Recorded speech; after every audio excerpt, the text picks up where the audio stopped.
Hi, have you ever wondered how it feels like to start your life from scratch in another country? I'm Maria, and this is Culture Gap. Let's break this into pieces. First and foremost, whoever immigrates to another country should know they will face the economy of its country on today's terms. What it means? Well, first of all, those stories that we probably heard from our relatives and friends who immigrated years ago might not be quite accurate. Because these people have settled down a long time ago. Their budget right now looks absolutely different. They probably live in their own property. They probably paid all their car loans and things like that.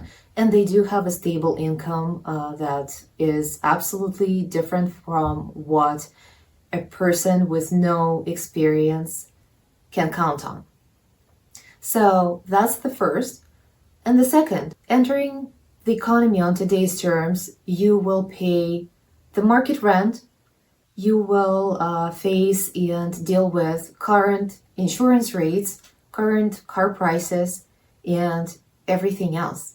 So the structure of your budget in comparison to those who have been here for some time will be absolutely different.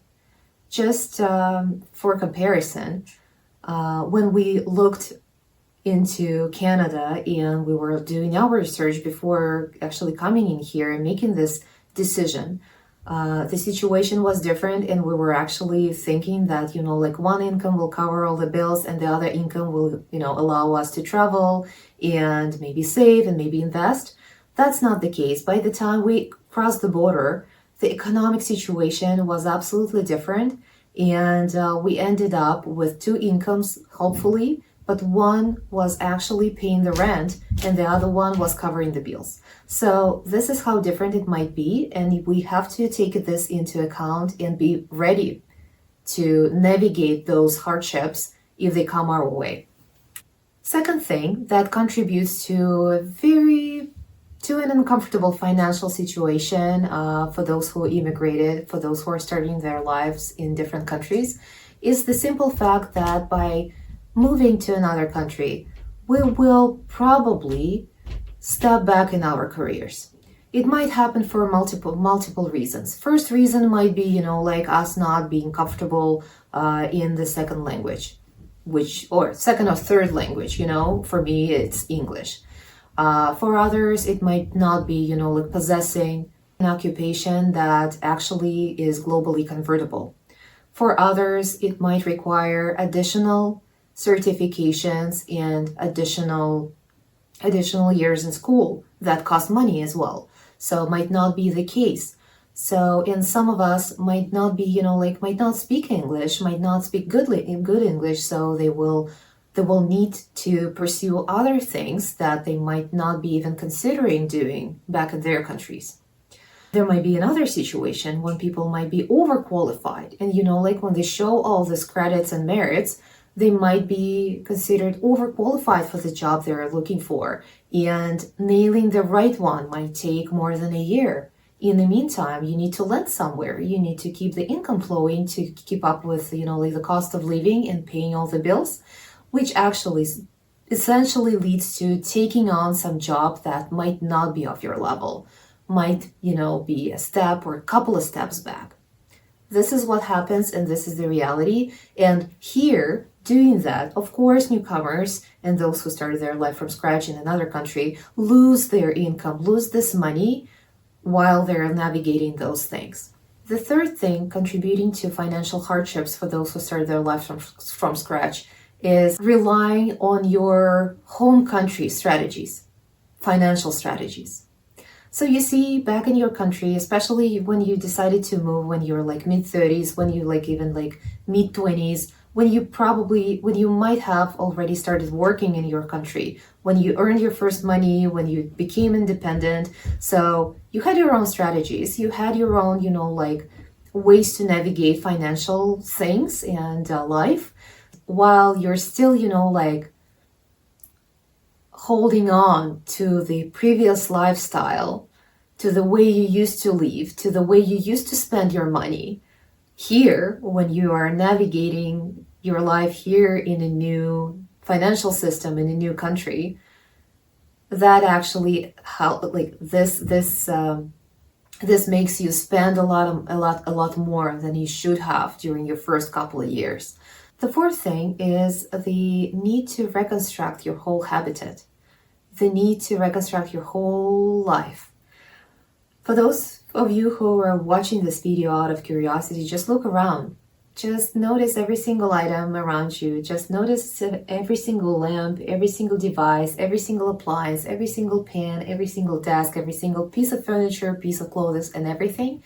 And just imagine that you'll need to reconstruct that. You'll need to buy it all over again. Because those who come to a new country, like, what is the best thing they might bring? Well, in our case, we brought like couple of boxes with like clothes and some mementos, but for the most part, you're not able to bring your furniture overseas, or you're not bringing all your clothes and like all your linen overseas and things like that, and appliances as well. So just think about that. Whoever starts their life from scratch, they will need to purchase every single item all over again in their life to make their life more convenient. And this actually happens during the first couple of years, because you're reconstructing your life. You're making it more convenient to you. At the very least, during the first couple of months, you'll need a mattress. You'll need a desk.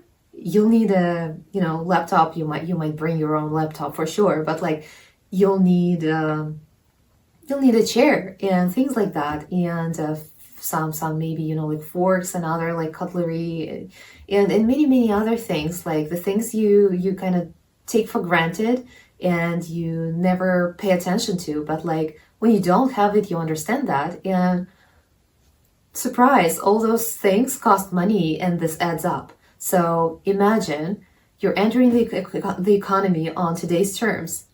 You're stepping back in your career, essentially stepping back in your income. You still rely and still want to you still want to live the way you used to live, right? And on top of that, you need to reconstruct everything around you, because it feels very uncomfortable to be without, to live in an empty flat without anything. So that all adds up, and this is back to our topic. This is why it's hard. It's hard navigate immigration from financial standpoint. The last aspect on my list, contributing to financial hardships for those who are starting their new chapter in a new place, is the lack of knowledge. And there are a couple of aspects to that. The first is the lack of benchmarks. We don't have a comparison. We don't know that cucumbers can cost, $8 and could cost $3.99.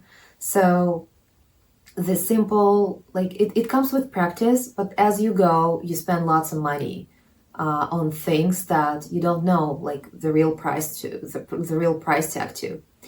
That's one thing. Another thing, you don't know the cultural aspect. So let's say you're invited to a birthday party.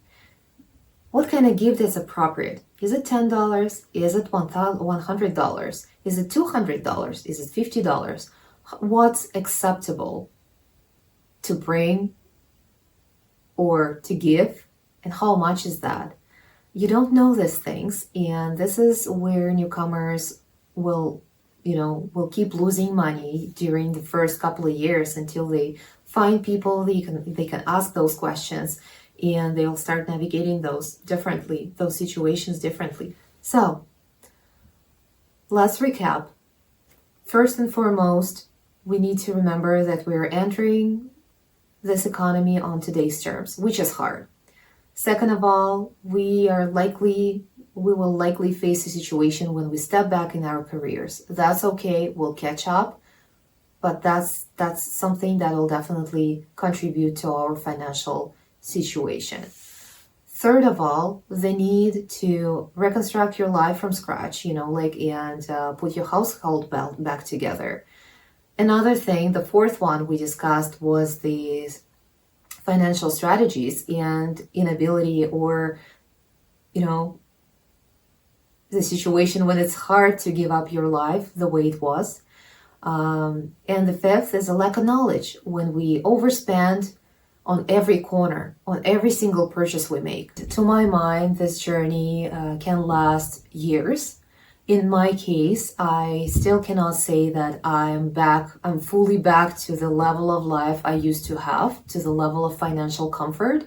It's not, I cannot call it comfort right now, and it's been for years. Thank you for your attention, and regardless of your situation, know you're not alone, and you will be successful.